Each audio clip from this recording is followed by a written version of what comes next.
Hello and welcome to the Emotional Work Podcast, where we take a deep dive into the human condition. And welcome back to our special episodes that we're looking into the imposter phenomenon, and in particular, in terms of looking at it from a manager's point of view, in terms of getting the maximum out of the people that may be struggling with imposter feelings or with imposter phenomenon. And in the second part here, or in the second episode with our guest Hanne, we're going to dive into how to manage and get the best out of people with imposter thoughts in a one-to-one employee-manager relationship. So if you haven't listened to the first episode yet, I would definitely suggest that you go back and listen to that first, because what that does is it sets a lot of the groundwork for where we're about to go next. So if you haven't had the chance to do that yet, pause this episode, go back, listen to episode 1. We'll put a link to it in the show notes so it's nice and easy for you to find, and then come back and listen to this episode. Okay, so let's get our guest back on the air. Hanne, welcome back. Hello. Thank you so much for your time again for recording this, the second of our 3 episodes that we're looking to do. And as I said, I guess in the intro, in particular for this one, then we're looking at that one-to-one employee-manager relationship, aren't we? In this one? Yeah. For me, it's the level of my imposter phenomenon, or the level of my thoughts and feelings depended hugely on the type of manager I had in every part of my career. And a manager can make such a big impact, positive or negative. That's the reason why I wanted to do this piece, because it's really underestimated. There's a self-management, of course, is important. It's crucial, but the support of the environment can really be crucial on whether or not you're actually able to get a grip on your inner critic. And since we're not talking specifically about imposter phenomenon at work, which is where it mostly surfaces, the manager is just a crucial figure to help you with that, and that's why I think it's just such a pity that it's not given more attention, for example, in management trainings or online, for example, and that's why I'm really happy and thankful that you're giving me this platform, Phil. Oh, you are very welcome.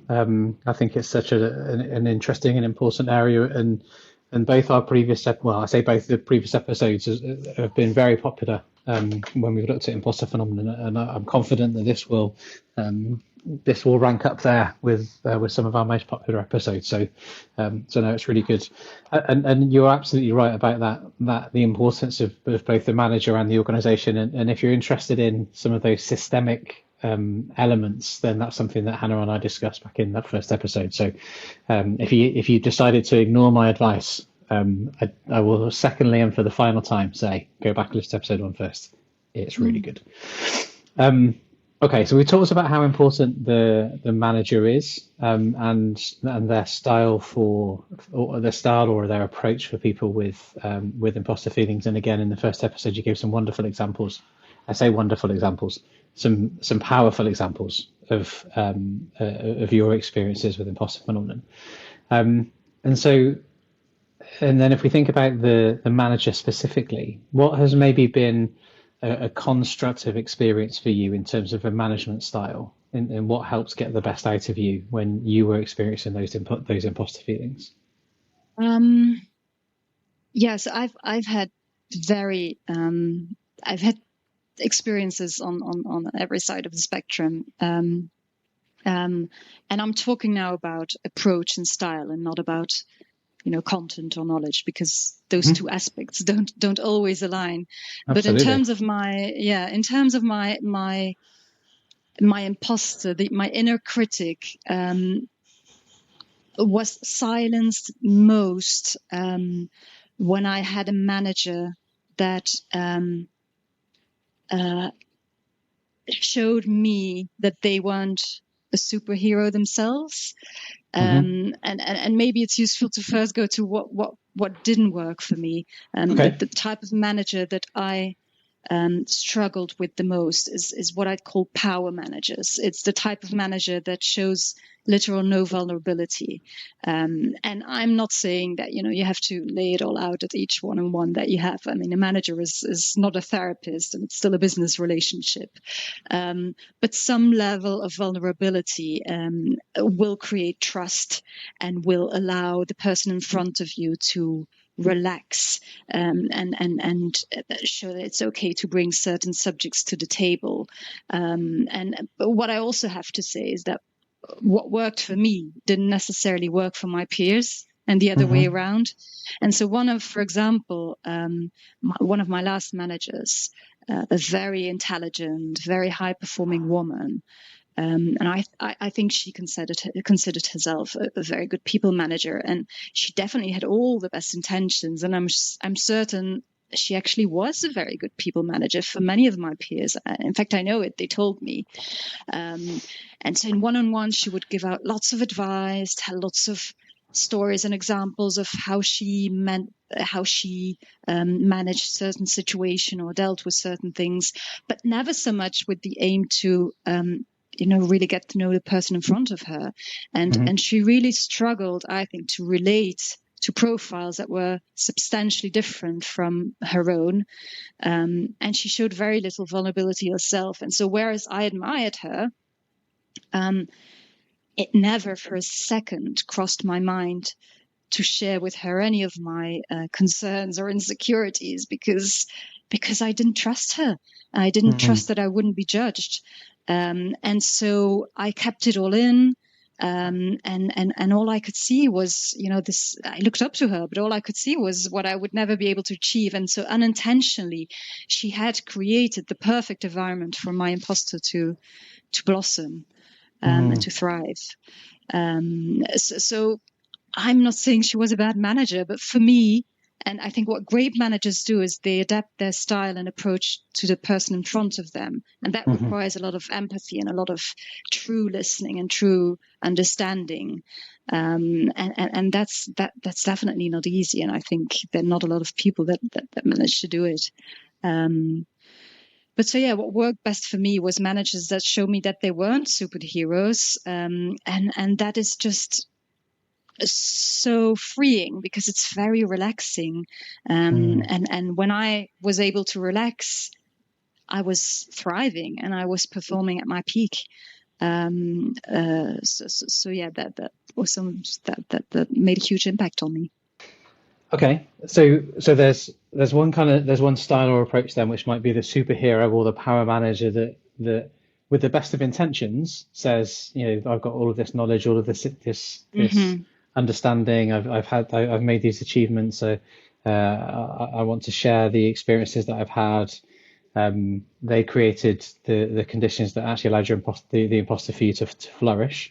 And you recognise, I think, that some others may have excelled on that actually because that worked really well for them. But for you, whereas in contrast, then sorry, go on. Yeah, so it's indeed. So I'm definitely not judging the particular style or another style, but what I'm saying is it didn't work for me because that type of manager didn't adapt to whoever was sitting in front of them, but that's really tricky. But so showing some vulnerability yourself to a certain level is needed to create a level of trust, which will then be the foundation of your relationship moving forward and the start of you working together on how to cope with these imposter feelings. And is there something else or something more in terms of that style or that approach that a manager may have that may either minimize those imposter feelings or might cultivate and intensify those imposter feelings? Would there be any other distinctions you would give between kind of styles or approaches that might do one or the other?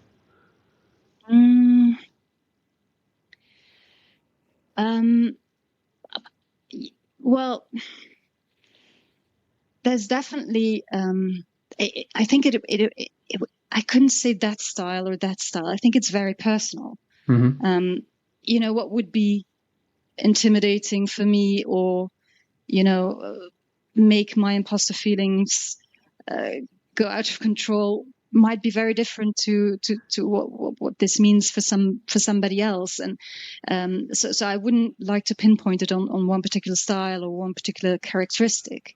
Mm-hmm. I think what's important for a manager is to, at the start of each employee manager relationship, is to sit down and listen and try to understand how does this person function, and what does he or she expect me to do in terms of helping them, and how can I get the best out of them. And that's often, I think, a first step that is forgotten or skipped. Mm-hmm. And so this adaptation towards different styles is not happening, and they have one particular style that they use with all of their employees. Whereas if you're faced with a person with potential imposter thoughts versus a very confident individual, the approach and the tools that you will need to use to motivate them and to get the best out of them will be very different from one to another to have an impact. So it's this flexibility which is really, really important, I think. Yeah, definitely. One of the things that that I advocate for quite regularly with clients that I might be working with, whether that be leaders or organizations or individuals, is about validating my intentionality. So, as an example, my intention here is to provide examples and encouragement that that you can achieve these goals, whatever they may be. Provide examples and encouragement. How has that come across to you? And I think within that there's an element of I've probably making a few assumptions in there. One is that I've created a psychologically safe environment enough that person will say, no, actually, Phil, that didn't come across in that way. That came across really differently. And also that I'm willing enough to show the vulnerability to to be open to hearing, no, it didn't come across in that way. Actually, it came across quite differently. And for me, that's the reason I advocate for it, is because it's part of that learning process. Because if what someone has said to me is, so a member of my team, who I still, a colleague who still works with me now, said, I only want you to tell me when I've done something wrong. I don't want you to tell me when I've done something right, because if you tell me I've done something right, I'm not going to listen to it anyway, so you might as well just not bother. I just want you to tell me when I've done something wrong or something I can do better, because that way I can learn, I can improve, and I can perform more effectively. And I said, I hear you, and I'm not willing to do that, because it feels disingenuous for me to not ever tell you when you've done something right. Now, I can't control whether you listen to that and whether you hear that and whether you take it on board or not. And I can promise what I won't do is tell you the same thing 10 times, in an attempt for me to validate my own feelings that you've heard me. And what I'm willing to do is to say, yes, these are the things that you could do better, and these are the things that that you've done well. How you take that, because my intention is to provide recognition where you could be better and provide recognition where you do well. And that's the bit that I want you, I want you to hold on to my intention behind it. What you do with what I say, well, I can't control that. That's up to that's up to you. Yeah, Absolutely. Okay. So what might be some of those important or impactful tips or tools for our listeners, or for the managers that listen to this podcast, to take on board when they're dealing with someone who might be an imposter, or having those imposter feelings? So there's a number of methods or tools that I discuss in what I've written. I won't go through them all, but I would like to highlight a few of them. And the first one is a very basic one, but I would say you can pick and choose, and you can use a couple of them, and you can disregard others.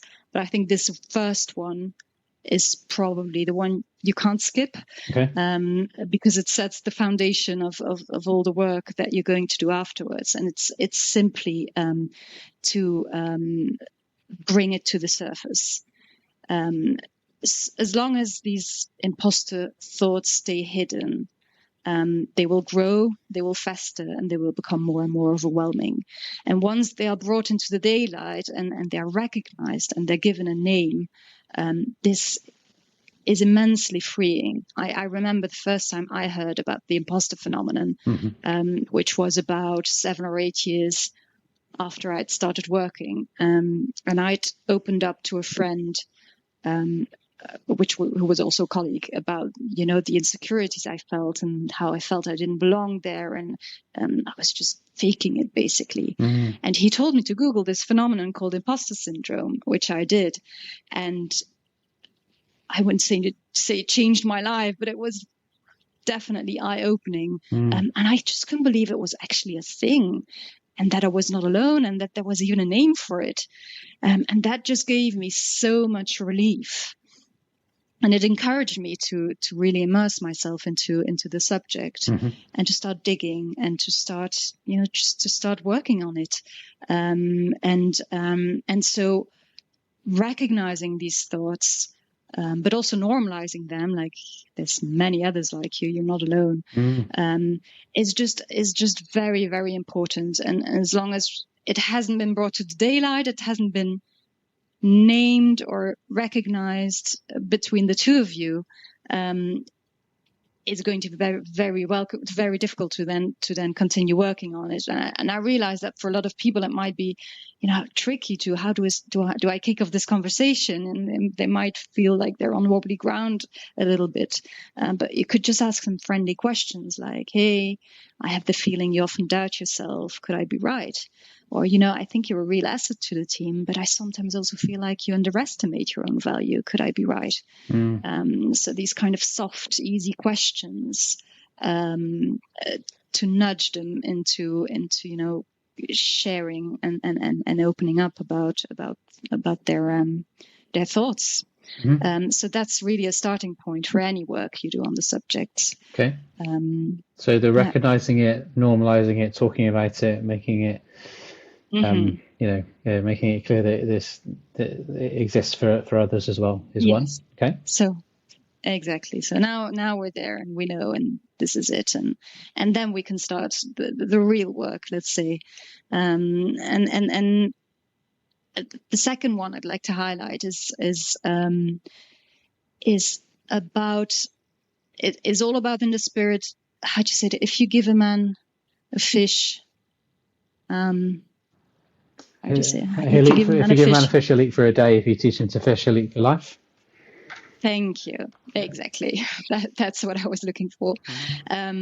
So it's about encouraging self-management, because, of course, it's great if you're the type of manager that wants to put an effort into them. But then, a couple of years from now, they will have a different manager who might not be engaged in that way, and who might even, do the opposite and create an environment that's worse for your imposter thoughts. So the end goal should be that they no longer need their manager to make these tailored efforts, and that they're able to deal with it themselves. So encouraging self-management is going to be really crucial. Encourage them to reach out to people, read about it, get invested, and make it a priority of their personal development. Why not include it, for example, in a personal development plan? I don't know, could be an idea. So, of course, Hanne, people could always listen to episodes of this podcast. They would be some ways you could encourage that self-management. What other tips would you give someone to work on their self-management? Yeah, so in terms of self-management, if you go online, you'll be overloaded with tips and techniques, and there's plenty of them. Some are useful, some are less useful, I'd say.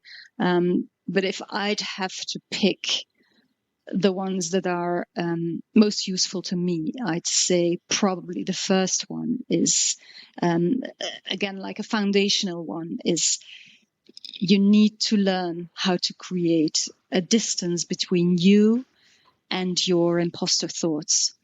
And you need to learn how to recognize them as thoughts and not as facts, because only then can you start working on it. And so it's a very basic one, that one, but it does require a lot of practice, because often they are reflexes and they happen so fast and they are so intuitive, that they can be very, very invasive, and it's difficult to create that distance. So that's really a first step.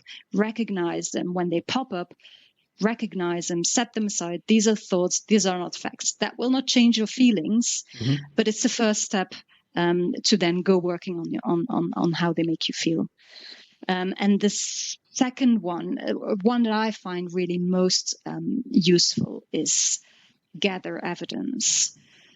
Stretch yourself, gather evidence, break out of the vicious circle, because you can't wait until you feel confident enough to go and do things out of your comfort zone. You have to break the vicious circle and you have to step out of your comfort zone, even if you don't feel up to it, because that's the only way you're going to prove to yourself that you actually can do it. And a technique that I often use for, getting myself ready to make the jump is I ask myself, what are my thoughts actually trying to protect me from? What is the worst case scenario? What's the worst that can happen? And it sounds very counterintuitive, but I really go and dig out the scenario and make it really, really concrete. And then once I've established this idea of the worst case scenario, I say, okay, what if that would happen? What would I do? And what would be a potential outcome of it? And how could I turn it into a positive? And then all of a sudden, this worst case scenario that my imposter thoughts are warning me from isn't that scary anymore. I mean, even, for me to go on this podcast with you, I can tell you as an imposter that I still am, it's terrifying. What are people going to say? What if people just think it's completely ridiculous or not true? Or what if nobody's interested? So before going on this particular podcast, I had to go through this worst case scenario myself. Say, okay, what if nobody listens to it? What's the worst outcome? What if they think it's ridiculous? Next day they'll probably have forgotten about it. So it's allowing yourself to fail or to simply not get it 100% right can be so liberating, and help you make the jump to go gather this evidence of your capabilities. And that's, for me, I think, the most powerful one to eventually get over these thoughts, or get a grip on them at least. Okay. So we've got creating the distance, then creating that distance between yourself and the imposter thoughts, which in the frame you used, which was they are thoughts, not facts. And then we've got gathering the evidence, which then helps us break that cycle. We step out of our comfort zone. We gather the evidence of how we've done that, and how that's how we've been successful, and then that goes into our capability evidence bank. And then we've also follow the catastrophe all the way out. So what are my thoughts trying to protect me from? What is the worst possible outcome that I could have here? Follow that all the way out, make it concrete, and then identify steps or actions that we can take to mitigate and allow that worst. yourself to fail. Sorry, go on. Yeah, and allow yourself to fail. Try it. What if? There's always still a positive outcome. But I have to say that's maybe a personal technique. I don't know if it's helpful for other people, but it helps you step out of your comfort zone. It helps me to step out of my comfort zone, and take a jump every now and then, like I'm doing now. Yeah. Yeah, and that's also linking well to another thing that a manager can do is in how they present challenges to their employees and how they can help employees go further than what they think they are capable of. And it's all about stimulating a growth mindset as opposed to a fail or succeed mindset. And I think this intervention is probably the intervention that will have the strongest effect short term on the performance of an employee, because you're going to help them do things that they would never normally do without your nudge or help. So it's about presenting a challenge, probably with the focus on trying rather than succeeding. And just as an example, let's say you wanted, so instead of, for example, saying, hey, I would like for you to write a recommendation on how to improve our customer satisfaction rates, and then you will present them to the entire leadership team on that day. That might be a lot for a person with imposter feelings, and it might easily trigger a fight or flight reaction and a complete paralysis. The other way you could say it, or how you could rephrase it, is, for example, here's a challenge for you. I know it might sound daunting, at first, but I'd love for you to give it a go. Have a think about it, gather some initial thoughts, and we'll have a look at them together next week and see what we have. So instead of this giant wall that they need to climb over, you're basically presenting them with a gentle slope that will lead them to the same result, but it won't trigger this panic reaction that the other way might trigger. It reduces the fear of failure, and it switches on an eagerness to try and learn. And again, it's about this psychological safety. They're able to relax. It's okay to fail, but it's not okay to not give it a go. And it will 100% lead to the same result. But it's just a way of presenting challenges and helping them to step out of their comfort zone without inflicting a panic reaction. And so, just sticking with that example briefly, if I may. So if I'm the manager there, then, and let's say my goal is at some point for the member of my team to share their thoughts with the wider team. Is it a sequential build up to that then? So the first step is, I'd love to know your thoughts on this, pull those things together. And then there might be a second or a third step. So if I was the manager, I might need to start that process a bit earlier. So if I know I want them to do that at some point, and that point in time is 2 weeks away, or maybe that might be too soon, but if that point in time was 6 weeks away, I could start the process now to do the steps up to the 6 week away one. Would that make sense? Absolutely, yeah. So I think, again, it's about adapting your method probably a bit to the person who's in front of you. And indeed, if you know that this might trigger a panic reaction, or it might cause a shutdown of some sort, if it's a really big challenge, it might be indeed about taking a bit more time and more gently rolling into it. But even if it's about a promotion or taking on extra responsibilities, it's about making these opportunities to learn rather than potential trapped to be unmasked or to be discovered. And there is really a really huge, it's just in phrasing really, and a different approach in how you offer them to the employee in front of you, which can make a huge difference. Okay. So to recap where we've been so far, then we've had the tips and tools would be recognize it, to recognize the imposter phenomenon exists, name it, normalize it, talk about it.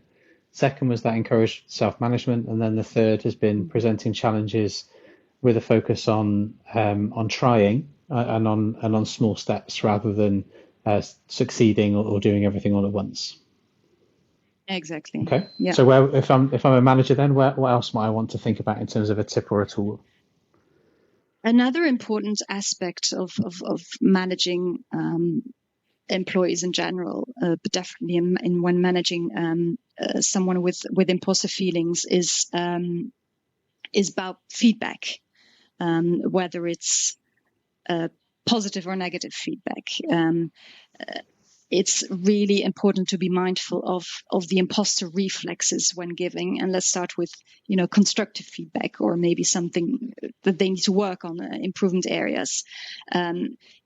You have to be mindful, and that's where I will refer to the first episode. Be mindful of the sponge.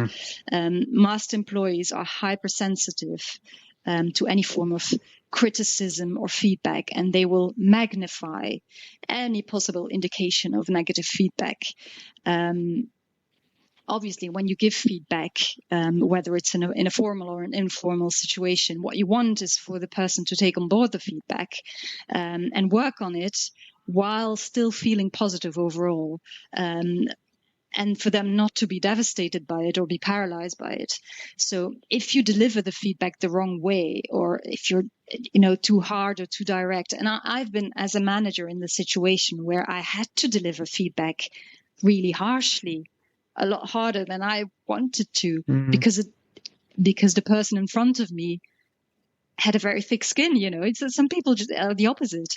But with master employees, you have to keep in mind that the smallest hint, or if you deliver it in a way that's too hard or too direct, it might shut down the person completely, and they will turn it into evidence that they're not right for the role, and it will not have the desired effect. Of course, it doesn't mean you have to stop giving feedback. Everybody needs feedback. It's really crucial for you to continue growing. But the way how to do this is very important, and will be possibly slightly different if you have an imposter in front of you versus a very confident person. And one way to do it, which would be my preferred technique, is to take advantage of their high self-awareness, and of their tendency to be very self-critical, and so you could nudge them into coming up with the area of improvement themselves. And that way it makes it very safe to discuss the improvement area because they brought it up. You could say, for example, how do you think that meeting went, or how do you feel about your customer relations, and they will, being very self-critical, there's a high chance that they will come up with the improvement area themselves, and that makes it then very easy for you to add to that.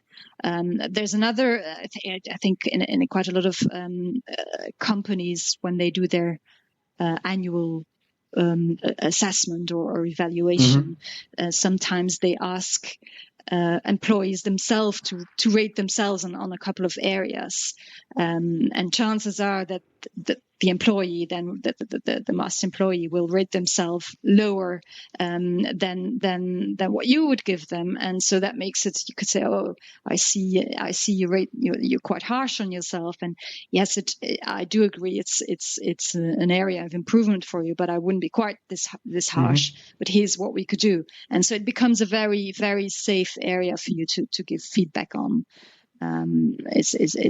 Is one way of doing it. And if that doesn't work, you can always just try to make the negative feedback or the constructive feedback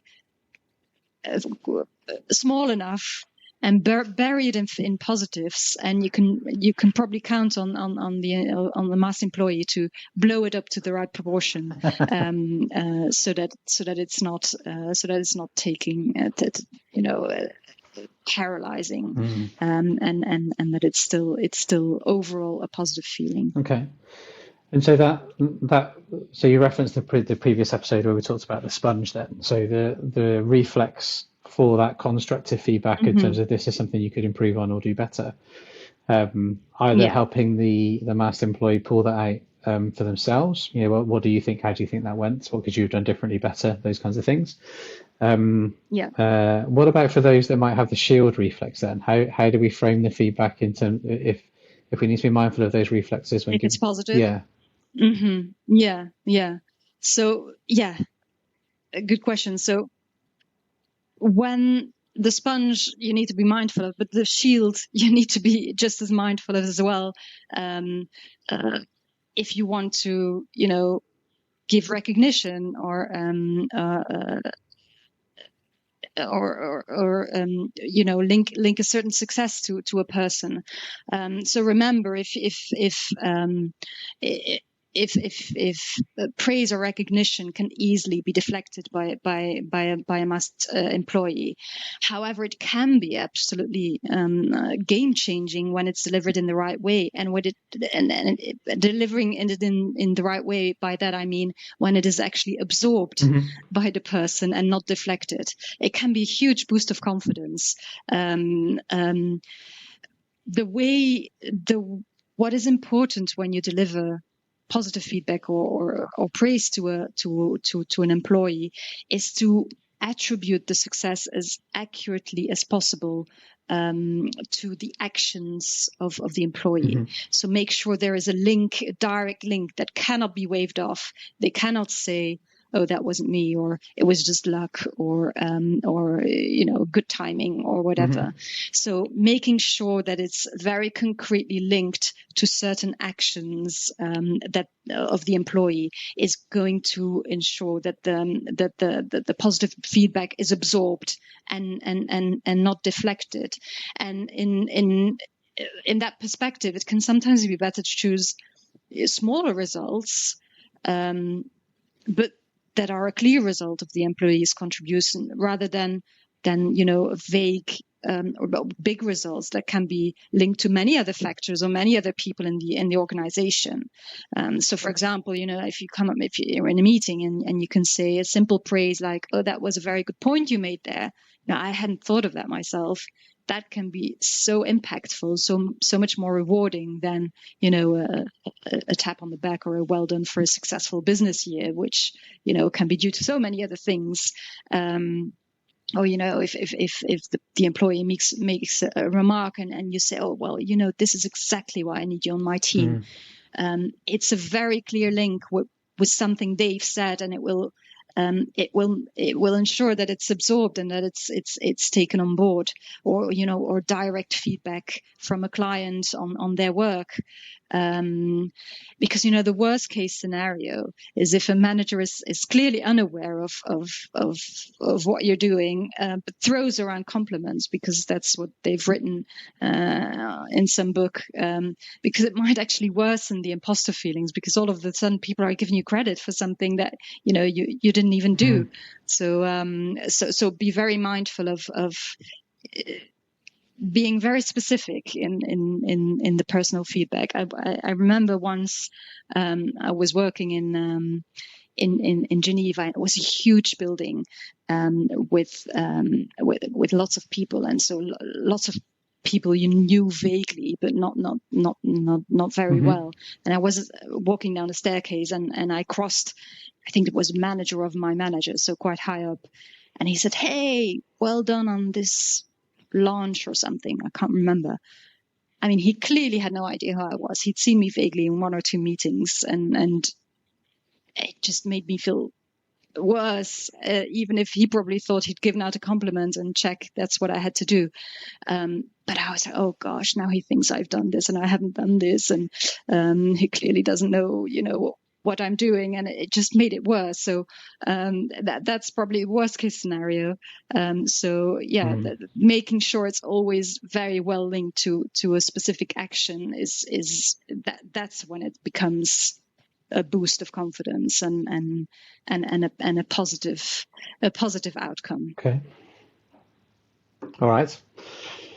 So we've got those two different approaches then, I guess. Yeah. Then, so one for the sponge, which is about the being mindful of those reflexes, and so trying to elicit the thing that could be improved maybe from somebody with that sponge reflex. With the shield, it's about attributing the success as accurately as possible, so it can't be deflected away or explained away in a different way or through a different Exactly. for a different reason.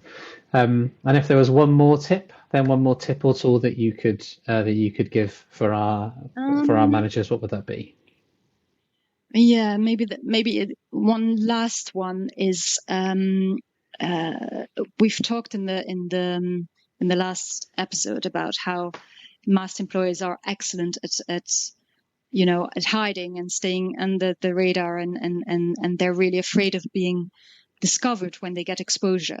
So one thing as a manager that you can do is make sure you take your masked employee out of the shadow, and that could be during a team meeting.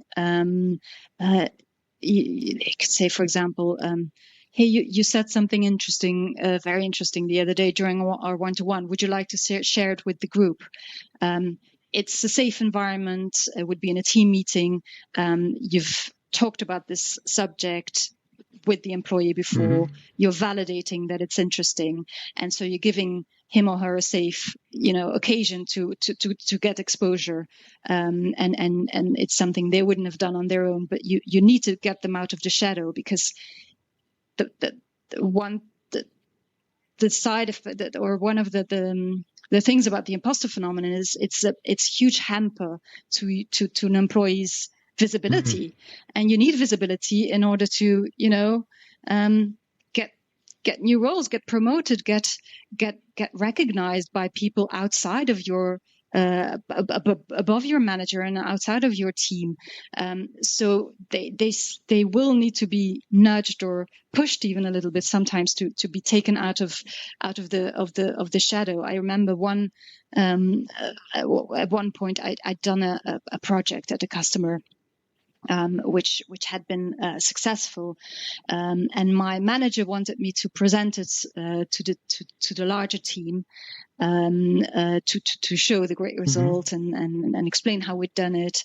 And I just thought, my goodness, no! I just wanted to disappear into the ground, and I was thinking, how can I get out of here? And I was working in a sales organization, and one of the principles in that organization is external always comes first. So if you have an external meeting, that always has priority over an internal meeting. So I just booked an external meeting and asked my manager to do the presentation. And if he at that point had been aware of it, that would have been a good moment to say, no, you need to do this, and take me out of the shadow. Okay. Some wonderful tips in there, Hannah. Thank you so much for sharing them. So we've got a whole range of suggestions then for managers in terms of what they can do to help support those, and how they might be able to adapt their approaches to support those individuals, those masked employees, as you described them earlier on, who might be experiencing those imposter feelings. And am I right in thinking, Hannah, that also what you'd really like is for those that might be listening to this podcast that do experience those imposter feelings, or maybe they've had a manager that they've worked with who has really helped them kind of work with their imposter feelings really constructively, or might have ideas or suggestions that we could add to the list of tips. Or managers or people. Yeah, or managers, people that have managed people with imposter feelings, and how they've gone about it, and any kind of testimonial, story, tip, or feedback, I would very much welcome. As I'm in the process of finalizing the audiobook, it would be really good to have some additional outside input. Wonderful. And then what we'll do, fair listener, is in the show notes you'll find some contact details for Hannah, so how you can get in touch, and how you can share your thoughts, your feelings, and things that you'd like to say. And that wraps up our second episode. Hannah, thank you so much for what we've done so far in episodes 1 and 2. Episode 3 is going to have a similar focus, and we'll have a third voice in on that podcast as well. So we talked about I guess all the examples we've discussed so far, Hannah, are for where the individual and the manager might already be in place in an organization. Whereas for the third episode, we're going to take a focus on how can we support people that might want to apply or join an organization. So if somebody's looking to join an organization or apply for a role, how might we be able to maybe tweak that process a little to make it more comfortable for those that might have imposter phenomenon. Yes, absolutely. Looking Brilliant. forward. Fantastic. All right. Well, thank you so much for your time again today, Hannah. We'll put the third episode in the series once we've got that one recorded as well. And fair listener, we'll leave you with your thoughts and your reflections and some actions as to what you might be able to do for those that work around or with you that may have those imposter feelings or imposter phenomenon as well. So thank you so much for listening. You've been listening to the Emotion at Work podcast, and if you got this far, you must be interested in the role that emotions have in the workplace, either within individuals, between people in teams, or in organisations as a whole. So head over to the Emotion at Work hub, which you can find at community.emotionatwork.co.uk. Thanks for listening.